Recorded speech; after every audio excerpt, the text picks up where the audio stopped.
Good morning, everyone. This is Ricky Walker.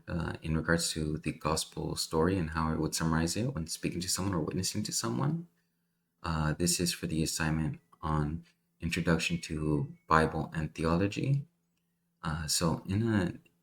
If I were to explain salvation and the gospel, first we had to go back to creation. It's short and simple.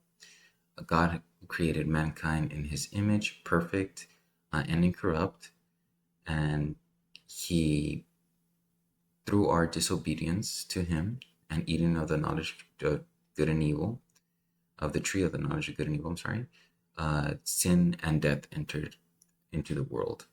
And from that started the downfall of man. Um, so he needed a way out for us and to reconcile us to him. So in the Old Testament, you do see a lot of prophecies regarding Jesus Christ, which I'll cover later on because I do want to go over a few scriptures. But if I were to explain this to someone, I would explain that after creation, mankind disobeyed God, eating from the tree, the fruit of the tree of the knowledge of good and evil, and from there, sin became like a disease, a hereditary disease, passed down father to son, mother to daughter. Uh, it's nothing we can escape from. It's something that we are born with. We are born as sinners, and we still sin, and we struggle with sin even after salvation. Um, so, because God is a perfect God and a just God, He won't accept sin in His kingdom. So He had to make a way for us and make a payment for us, so that way we can enter.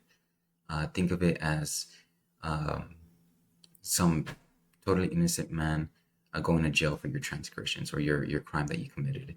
That punishment, he served it. So I would explain it.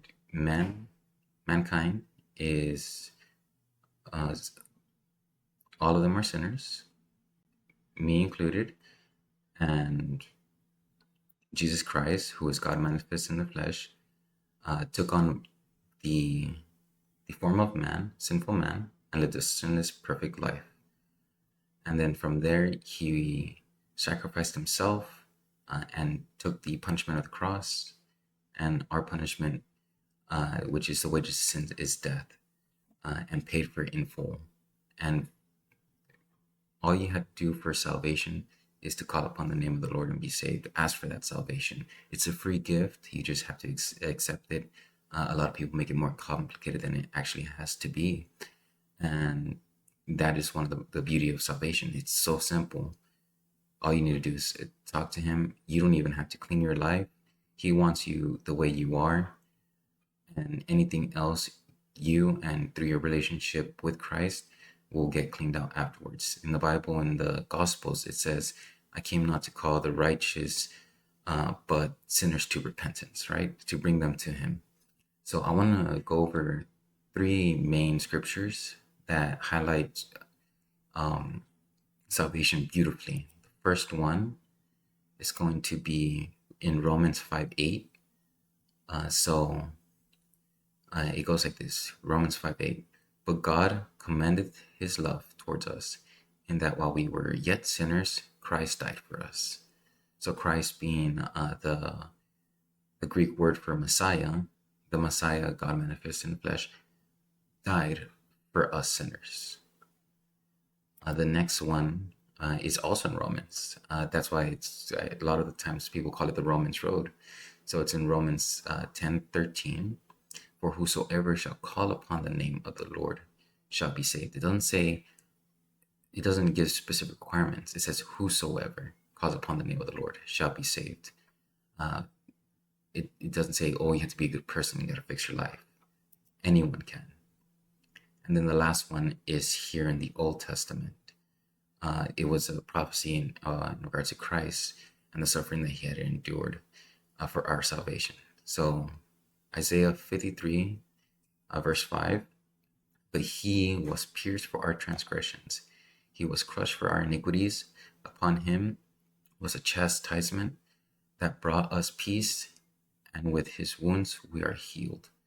So if I were to explain it, it's very simple. Is mankind, we are sinful in nature. We inherited that sin, and Christ lovingly stepped down from his throne, became a man, and suffered a humiliating death to pay the price of sin, which is death, as I explained earlier. And now all we have to do is call upon him as you are, a sinful person, and then you will be saved.